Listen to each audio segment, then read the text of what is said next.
Good morning, guys! Right, this is chapter 2 of The Art of War by Sun Tzu. If you're landing here from anywhere else, link to the playlist and the first chapter in the description below. Chapter 2: Waging War.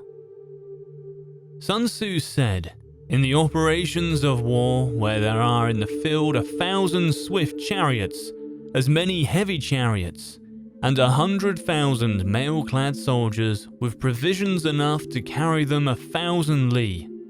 The expenditure at home and at the front, including entertainment of guests, small items such as glue and paint, the sum spent on chariots and armour, will reach a total of 1,000 ounces of silver per day.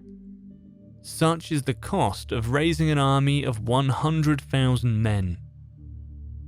When you engage in actual fighting, if victory is long in coming, then your men's weapons will grow dull and their ardour will be damped. If you lay siege to a town, you will exhaust your strength. Again, if the campaign is protracted, the resources of the state will not be equal to the strain. Now when your weapons are dulled and your ardour damped, your strength exhausted, and your treasure spent, other chieftains will spring up to take advantage of your extremity. Then no man, however wise, will be able to avert the consequences that must ensue. Thus, though we have heard of stupid haste in war, cleverness has never been seen associated with long delays.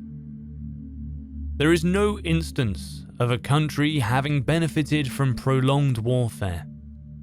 It is only one who is thoroughly acquainted with the evils of war that can thoroughly understand the profitable way of carrying it on. The skillful soldier does not raise a second levy, neither are his supply wagons loaded more than twice. Bring war material with you from home, but forage on the enemy. Thus, the army will have food enough for its needs. Poverty of the state exchequer causes an army to be maintained by contributions from a distance. Contributing to maintain an army at a distance causes the people to be impoverished. On the other hand, the proximity of an army causes prices to go up, and high prices cause the people's substance to be drained away. When their substance is drained away, the peasantry will be afflicted by heavy exactions. With this loss of substance and exhaustion of strength, the home of the people will be stripped bare, and 3/10 of their income will be dissipated, while government expenses for broken chariots, worn-out horses, breastplates and helmets, bows and arrows, spears and shields, protective mantles, draft oxen and heavy wagons will amount to 4/10 of its total revenue. Hence, a wise general makes a point of foraging on the enemy. 1 cartload of the enemy's provisions is equivalent to 20 of one's own. And likewise, a single pickle of his provender is equivalent to 20 from one's own store. Now, in order to kill the enemy, our men must be roused to anger, that there may be advantage from defeating the enemy. They must have their rewards. Therefore, in chariot fighting, when 10 or more chariots have been taken, those should be rewarded to who took the first. Our own flags should be substituted for those of the enemy, and the chariots mingled and used in conjunction with ours. The captured soldiers should be kindly treated and kept.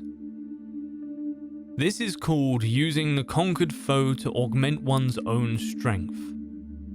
In war, then, let your great object be victory, not lengthy campaigns. Thus, it may be known that the leader of armies is the arbiter of the people's fate, the man on whom it depends whether the nation shall be in peace or in peril. Well, thanks for listening. I hope you enjoyed that. It was chapter 2. Link to the playlist in the description. Make sure you're subscribed for the next chapter. And if you've got a minute, like and comment on the video. That would be fantastic. All right, guys. See you in the next one.